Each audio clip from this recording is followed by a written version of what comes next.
Richie, Saturday's game with Norwich at Pride Park, certainly eventful and entertaining as well, in many respects, despite the result. I always wonder, are you ever able to enjoy a defeat at all? No, we don't enjoy defeats. We enjoy the way the players play, and I think we spoke to him after the game and obviously said all the positives that we felt came out of the game. Obviously, the result wasn't a positive.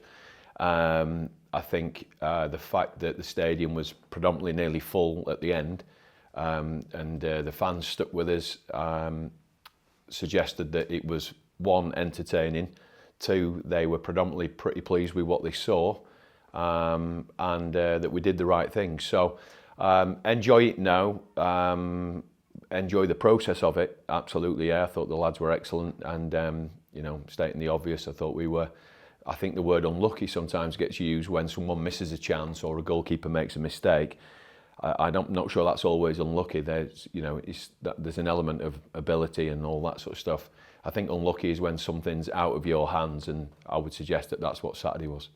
Were you pleased with how the players were able to keep their composure when things went against them in that game? Yeah, obviously, it was very close to half-time, the first goal, so there was a large element of disappointment from their point of view, which we had to try and calm down, to try and talk about the actual football part of it. But yeah, to have a couple of things go against them like they did, and then, if you want to talk about unlucky, centre half it in the crossbar from 25 yards out, 6 inches lower, it's goal of the season already. So yeah, a lot of things went against us, and fair play to the lads and credit to them that they just dusted themselves down and got back on with it again. And I think that's testimony to the group of people that they are and the group of people that the managers put together. Are you going to encourage Cash to go for goal more often from that sort of range? No, because it didn't go in, did it? Fair enough. Cory Blackett-Taylor did get his first derby goal. He's had to wait a little longer than anyone would have wanted. For any attacking player, how significant a milestone is that? Yeah, it's obviously been stop-start for him. Came in and played a part for a little bit, then picked up a couple of injuries, then picked up another injury this summer. There's no getting away from. Look, the squad's pretty strong at the minute, and he had to even bide his time to get back on the bench. Did pretty well in a couple of behind closed doors games where he's gradually built up his minutes again. Looked sharp in training, looked really good in training 3 or 4 weeks ago, but not enough to get on the bench, which was frustrating from him, I'm sure, but showed the depth of the squad in terms of the substitutions that we had available to us. So he's had to bide his time, but took his goal really well. And obviously, from a disappointing point of view, obviously Caden has that chance a couple of minutes later, and it would have been, even nicer for Cory that the goal meant something towards the result. But certainly, give him a boost, and even just getting minutes on the pitch and the goal. And it's obviously up to him to now build on that. On the topic of goal scoring, your expertise from your playing days, of course, I make it 12 in 9 games from 9 different players. But are you looking for your forwards to step up a little bit more in that regard? Yeah, it's funny because if Caden and Jerry and Nat had got 10 of the 12, we'd be talking about can we share goals from elsewhere. Of course we would, yeah. But look, I think Jerry's greater than the sum of his parts, so we'll start with him. I think the game a couple of weeks ago was excellent. Probably a couple of things let him down at the weekend, but I thought, again, played a big part in what we do. He's a very, very unselfish striker who, if you asked him now, and we've known him a long time, obviously, if you asked him now that we had a really successful season and he doesn't score a goal, he would take that because that's the kind of person he is and that's the kind of team ethic we want. However, from him, I think his first goal will be a very popular one because he's a popular member of the team and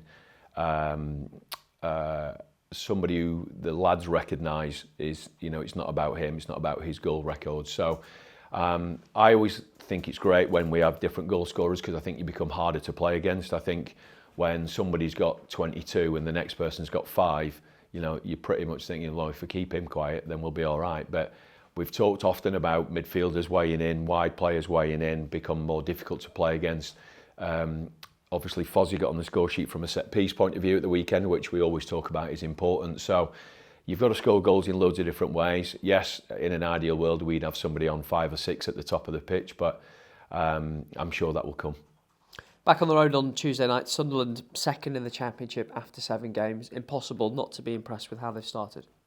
Yeah, they started off on a process 3-4 years ago, whatever, 2-3 years ago. I remember playing against them in League One, and they just had a change of ownership. They'd been stuck in the League One for a few years, decided they were going to go down a different route. Academy, very similar to ours, that they'd struggled for a couple of years, but they bared with it, and they're now obviously, you know, getting some success out of successful academy graduates, buying younger players, and they're a very young, energetic, athletic team, very well organised in terms of the way they play, very expansive. So, but however, what I would say is it suggests that, you know, they got promoted, whatever it was, a couple of years ago. You have to, you know, build that process. And you have to ensure that, you know, in your first couple of years that you're going in the right direction before you then push on for that. And I'm sure they'll be there or thereabouts come the end of the season. So another tough game for us. I think maybe one of the questions coming up is going to be about our away form. I think I've been told that we're going to have played all the top 6 away from home in our first 4 away games. Well, that's as tough as you get for a start. So obviously we want to go and win the game, but we're well aware of how difficult it's going to be. Well, I can go through them for you if you want. Blackburn, 3rd in the table. Watford just outside the top 6. Sheffield United, 4th best record. Obviously their points deduction changes things a little bit. But are you encouraged by the fact you've been in all of those games? Yeah, we're encouraged with the fact we've been in, you know, every game, home and away so far. We've had spells of, even in the Blackburn game, where I thought for probably half the game we were the better team, lost our way for 15 minutes, and it was a pretty key 15 minutes off the back of their substitutions. But yeah, I thought Watford away, we had the better chances in the second half and could have quite easily come away with a draw. We didn't, so you know, I can't just sit here and say we should have.